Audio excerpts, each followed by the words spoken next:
Hi. After you've done the bird receiving, you're probably itching pretty hard to actually start doing acro and flying. And now we're going to go up into bird pose. And we're also going to give you some calibration exercises to work with to improve your basing and flying.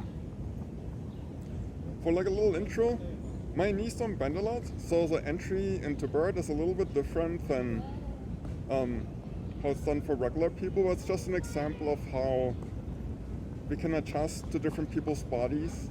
And there are actually quadriplegic people who do acroyoga. So there are all kinds of different bodies that can do acro. So if you stand up. So what you want to do is a bird receiving exercise. Sonia's going to show us in a moment. But this is just to show what it looks like when you're up. My different method is she's going to lean forward a bit and take my hands. And she's going to give us a little hop. Nice. And you want to think about bone stacking, shoulder, elbow, wrist, shoulder, elbow, shoulder. It's all in one line. You're going to look at the hips, hip, knee, ankles. You see I have a little bit bent in my knees, but that's because I have bad knees. Sometimes people are double jointed or have all kinds of things. It's whatever your straight is. And now notice the next thing is, you notice there's actually no weight in our hands with Sonia. And the reason is, if you look at my feet, I'm pushing with my toes a little bit up, and Sonia's holding her shape really well. The visual is, you want to think about driving your car, and when you accelerate, you kind of push down with the balls of your feet, and some pushing down here. If the flyer complains about falling forward like this, you gotta accelerate. And now once we're up here, we can do a few exercises. We can keep the hands connected, and we can do what are leg presses. Notice how Sonia keeps her shape, and I'm bending my knees and my arms. If you don't need hands, you can do leg presses without hands. The next thing you can do is you can do swivels. You can rotate. And you can also combine everything. You can go into a swivel, no hands, come down into leg press, come up into a swivel on the other side. Another option is, as a base, this is more challenging, you can move your feet forward and just kind of see how far you can go forward. You can also play with tilts. There's a point where your flyer is going to slip off. You want to stop before that point. And you can see how much we go forward. And a little side note, notice how I have my hands up.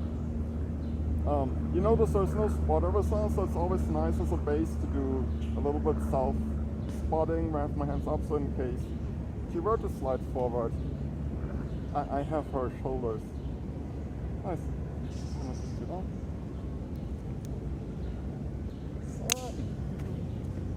Okay, now we're gonna get into bird pose. I'll be the base for this, and Thomas will be flying. So, in this pose, just like in the previous one, we're gonna have proper positioning, feet at the ASA, ASIS, and we're gonna have Thomas lean towards me as you naturally grab hands. Once you grab hands, you're gonna bone stack for both.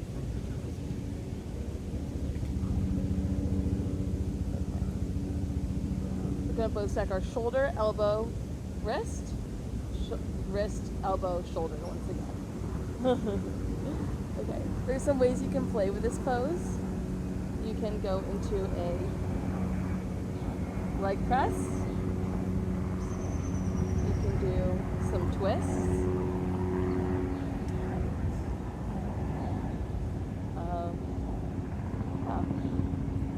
What else is on this side?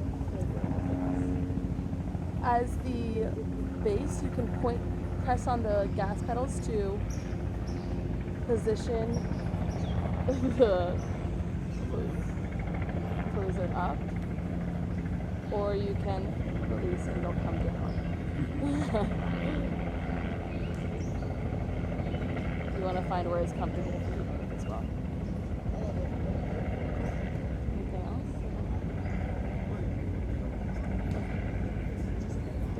And one nice cue is, as a base, you want to kind of receive the knee bend. You want to receive the flyer, and there's a point where you feel like the weight is on your feet from the flyer. When that happens, you want to use your heels and scoop up the flyer into the air. And then if you start pushing up too early, you're just going to push people back onto their feet. So you have to wait for this inflection point where you feel like you got their weight, and then think, scoop up with the heel.